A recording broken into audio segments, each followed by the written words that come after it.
तो आप चौधरी साहब, ये लॉन्ग टर्म इक़दाम इस आईएमएफ के प्रोग्राम में रहते हुए हम कैसे कर सकते हैं? कोई इंसेंटिव अब अनाउंस करते हैं तो उसके लिए आईएमएफ की हमें इजाज़त दरकार होती है। जब तक वो अप्रूवल नहीं होता, जब तक कोई बड़ा इंसेंटिव किसी भी सेक्टर को नहीं दिया जा सकता।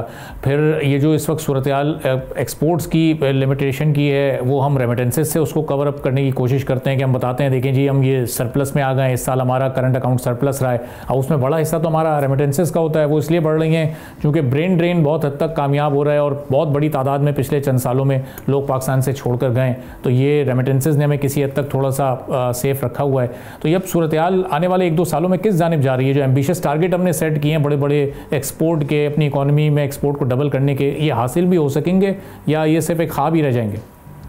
देखिए, जो मौजूदा पॉलिसीज हैं या जो मौजूदा हुकूमत की तरजीहात हैं, अगर उन तरजीहात को जो है वो कंटिन्यू रखा जाता तो मुझे नहीं लगता कि हम जो है वो अनफॉर्चुनेटली बदकिस्मती से अपने जो टारगेट्स हैं वो पूरे कर सकेंगे।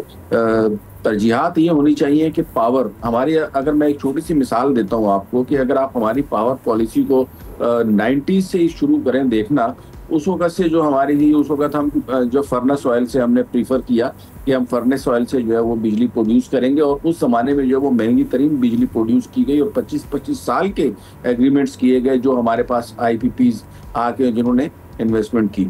उसके बाद इसी चीज को 2015-16 में दोबारा रिपीट किया गया, जब लोड शेडिंग का बहुत बुरहान था। 24 घंटों की भी लोड शेडिंग जो है वो देही इलाकों में और दूर दराज इलाकों में हो रही थी। कराची में बहुत ज्यादा लोड शेडिंग थी। तो एक मतलब फिर जो है वो लंबे मुआहदे करके चाइना से जो वो IPPs जो थर्मल के ऊपर, ऑयल के ऊपर, फर्नेस ऑयल के ऊपर जो प्रोड्यूस करती हैं, वो ऑल ऑफ द सडन 2019-20 के बाद आप देखते हैं कि एक मतलब फिर जो है वो सोलर का इनकलाब आ जाता है। अब जो है ना सारी दुनिया जो है वो उसको छोड़ के सोलर की तरफ चली जाती है। तकरीबन 8-10 हज़ार मेगावाट करीब जो है वो हमारे यहाँ पे इस वक्त सोलर से जो कैपेसिटी है, प्राइवेटली लोगों ने सोलर प्लेट्स इंपोर्ट कर ली हैं। हुकूमत यहाँ पे प्लांट्स भी लगाने को फैसिलिटेट कर रही है कि सोलर प्लेटें भी यहाँ पे बन रही हों, और उसके बाद लिथियम बैटरीज और सो ऑन।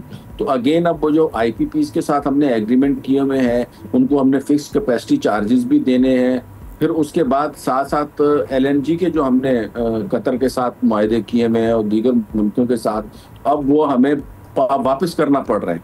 कुछ जहाज हैं जो हम लोगों ने, हमारे यहाँ पे जो एक तो उसका डिस्ट्रीब्यूशन का नेटवर्क नहीं बना, और फिर उसके बाद ये कि उसकी मतलब फिजिबल नहीं रही LNG, और वो हमें जहाज जो है वो जितना नुकसान हो रहा है उस नुकसान को पूरा करके वो वापस करने पड़ रहे। There is no policy.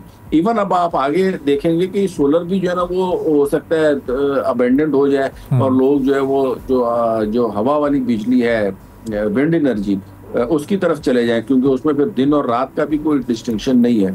तो हमारे यहाँ इस किस्म की कोई ऐसा पॉलिसी नहीं है, और हुकूमत ने सोलर प्लेट्स को डिस्करेज करना शुरू भी कर दिया सेल्स टैक्स लगा के, और उसके बाद अगले साल जो है वो लग रहा है कि उसके ऊपर 18% होगा। तो हुकूमत अगर अपनी पॉलिसीज इस तरीके से चेंज करती रहेगी, टैक्स की पॉलिसी को चेंज करती रहेगी, इंटरेस्ट से रिलेटेड जो मॉनेटरी पॉलिसी है वो कोई पता नहीं होगा कि अगले साल, 2 साल, 3 साल तक किस डायरेक्शन में जाएगी। तो उसके बाद कोई पागल ही होगा जो यहाँ पे इन्वेस्ट करेगा, जिसको ये पता ही नहीं है कि आगे फ्यूचर में मेरे साथ होना क्या है। तो कौन यहाँ पे इन्वेस्ट करेगा और क्यों करेगा? मतलब मेरे पास अगर पैसा है, मुझे ये नहीं पता कि कल को मैंने टैक्स कितना देना है, कल को मेरा बिजली का बिल कितना होगा, कल को मैं लेबर की पेमेंट कितनी कर रहा हूँ, तो व्हाई वुड आई इन्वेस्ट? तो हुकूमत को इन तमाम चीजों के ऊपर एक लॉन्ग टर्म रोड मैप देना पड़ेगा, और ये सिर्फ किताबी बातें नहीं करनी है कि जी हमने ये उड़ान पाकिस्तान इंट्रोड्यूस कर दिया और उसके ऊपर थ्योरेटिकल वर्क किया हुआ और रिसर्च पेपर्स डाल के पूरी आपने प्लान बनाया हुआ है, और उसका अमल दरामद आपके सामने क्या हो रहा है कि ये एक्सपोर्ट हमारी कम होती जा रही है। सब्सक्राइब करें और बेल दबाएं ताकि कोई खबर रह न जाए।